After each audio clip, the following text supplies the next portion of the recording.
तर नमस्कार मंडळी, मी दुर्वेश भांगरे स्वागत करतो तुमचं एका नवीन व्हिडिओमध्ये। तर मंडळी, आज आहे ना आपण सकाळ सकाळी चाललो होतो कानिफनाथ महाराजांच्या दर्शनाला, म्हणजेच मढीला। तर खूप थंडी वाजत होती म्हणून मस्त संगमनेर मध्ये जाऊन आहे ना गरमागरम चहा पिला आणि पुढच्या प्रवासाला सुरुवात केली। आता सगळीकडे गॅसचा शॉर्टेज चालू आहे, त्यामुळे वाटत होतं की कुठं नाश्ता भेटेल की नाही, म्हणून रावरी मध्ये गेल्या होती। मस्त गरमागरम मेदूवडा आणि सांबर ऑर्डर दिलं।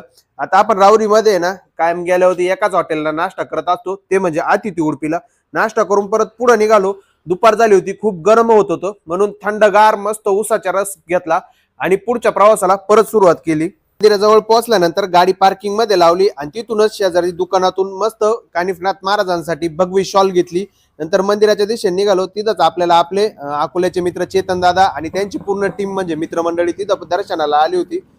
गर्दी काय नव्हती जास्त, एक 15-20 मिनिटातच दर्शन होत होतं। आणि तिथं आहे ना मस्त हलगीच्या आवाजात काठ्यांची मिरवणूक पण चालू होती। लांबून लांबून काठ्या येतात देवाच्या दर्शनासाठी, बाहेर गावाच्या पण येतात बरेच काठ्या। एकदम मस्त दर्शन झालं कानिफनाथ महाराजांच्या समाधीचं। दर्शन घेऊन आम्ही परत निघालो पुढं मच्छिंद्रनाथ गडाकडे, म्हणजेच मच्छिंद्रनाथ महाराजांच्या समाधीचं दर्शन घेण्यासाठी।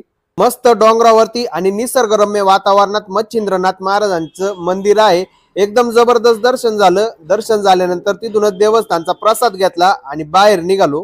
प्रवास करता करता सकाळी केलेला नाश्ता पूर्णपणे जिरला होता, म्हणून मच्छिंद्रनाथ गडावरतीच एका हॉटेलमध्ये मस्त पिठलं आणि गरमागरम भाकरी होती ताव दिला, त्याचबरोबर मस्त हिरवी मिरची पण होती। मग आम्ही परत जेवण करून पुढच्या प्रवासाला सुरुवात केली आणि आम्ही पोहोचलो अहिल्यानगर आणि बीड जिल्ह्याच्या हद्दीवरती असणाऱ्या श्री रुद्रेश्वर मंदिरामध्ये।